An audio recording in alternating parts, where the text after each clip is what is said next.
오늘 이 아침에도 하나님의 은혜를 사모하여 기도의 자리에 나오신 모든 성도님들을 환영하고 축복합니다. 이 시간 우리에게 주신 하나님의 말씀은 예레미야 32장 1절에서 15절까지의 말씀입니다. 유다의 시드기야 왕 열째 해 곧 느부갓네살 18째 해에 여호와의 말씀이 예레미야에게 임하니라.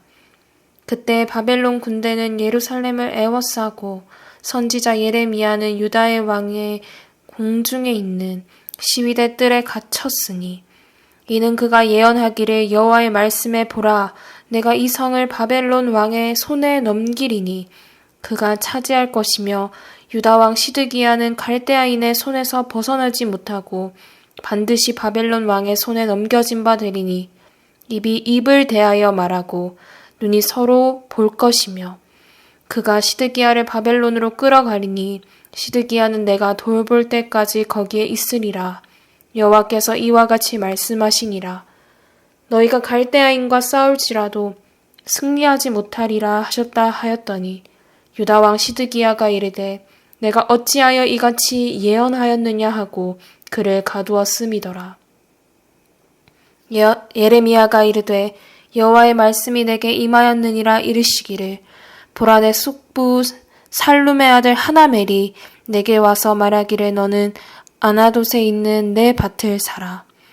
이 기업을 물을 권리가 내게 있느니라 하리라 하시더니 여호와의 말씀과 같이 나의 숙부의 아들 하나멜이 시위대 뜰 안 나에게 와서 이르되 청하오니 너는 베냐민 땅 아나돗에 있는 나의 밭을 사라.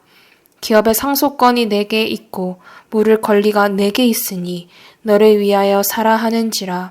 내가 이것이 여호와의 말씀인 줄 알았으므로 내 숙부의 아들 하나멜의 아나돗에 있는 밭을 사는데 은 17세겔을 달아주되 증서를 써서 봉인하고 증인을 세우고 은을 저울에 달아주고 법과 규례대로 봉인하고 봉인하지 아니한 매매 증서를 내가 가지고 나의 숙부의 아들 하나멜과 매매 증서에 인친 증인 앞과 시위대 뜰에 앉아있는 유다 모든 사람 앞에서 그 매매 증서를 마세야의 손자 네리야의 아들 바룩에게 붙이며 그들의 앞에서 바룩에게 명령하여 이르되 만군의 여호와 이스라엘의 하나님께서 이와 같이 말씀하시기를 너는 이 증서 곧 봉인하고 봉인하지 않은 매매 증서를 가지고 토기에 담아 오랫동안 보존하게 하라. 만군의 여호와 이스라엘의 하나님께서 이와 같이 말씀하시니라. 사람이 이 땅에서 집과 밭과 포도원을 다시 사게 되리라 하셨다 하니라. 아멘. 사랑하는 성도님들, 오늘 우리는 본문을 통해 하나님의 신실하심과 우리의 믿음에 대해 함께 말씀을 나누고자 합니다. 이 세상에서 우리는 신자와 비신자가 함께 살아갑니다. 그런데 신자와 비신자의 차이는 무엇입니까? 바로 믿음으로 살아가는지 아닌지의 차이입니다. 그렇다면 믿음으로 살아간다는 것은 무엇을 의미하는 것일까요? 오늘 말씀을 통해 믿음의 사람은 어떻게 살아가는지 깨닫고 만군의 여호와의 약속을 다시 한번 붙들게 되는 저와 사랑하는 성도님들 되시기를 소망합니다. 먼저 이 시대는 남유다의 마지막 왕인 시드기야가 통치하던 때였습니다. 1, 2절에 시드기야 열째 해라는 것은 곧 예루살렘이 멸망 바로 이전 해였다라는 것입니다. 이때는 바벨론이 예루살렘 성을 포위하여 파멸을 앞두고 있는 상황이었습니다. 그리고 이때 예레미야는 예루살렘 성 안 공중에 있는 시위대의 뜰에 갇혀 있습니다. 왜 그랬을까요? 그가 전한 하나님의 메시지가 당시 지도자들에게 마음에 들지 않았기 때문입니다. 그는 선지자로서 여호와의 말씀을 예언했습니다. 시드기야는 바벨론에 끌려갈 것이다 라고 말했는데 이 말을 들은 시드기야 왕이 그를 가둬놓고 어찌하여 이같이 예언하였느냐 라고 물은 거지요. 사랑하는 여러분, 저는 여기서 믿음으로 사는 사람과 아닌 사람의 차이를 알 수 있게 되었습니다. 눈앞에 보이는 멸망의 상황 속에서도 이 시드기야는 회개하지 않습니다. 그러나 예레미야는 처음부터 끝까지 많은 선지자들의 거짓 예언 속에서도 하나님의 약속을 믿었던 이 예레미야는 오직 하나님의 말씀을 받은 대로 선포합니다. 오늘날 눈앞에 보이는 많은 상황 속에서도 우리는 신실하신 하나님의 말씀에만 붙어 있어야 합니다. 많은 소리, 많은 뉴스 속에서도 오직 말씀에 붙어 있어야 합니다. 전쟁과 기근, 돈을 사랑하며 쾌락을 사랑하는 이 시대 속에서 우리는 하나님의 말씀을 다시 한번 붙잡아야 함을 고백하길 소망합니다.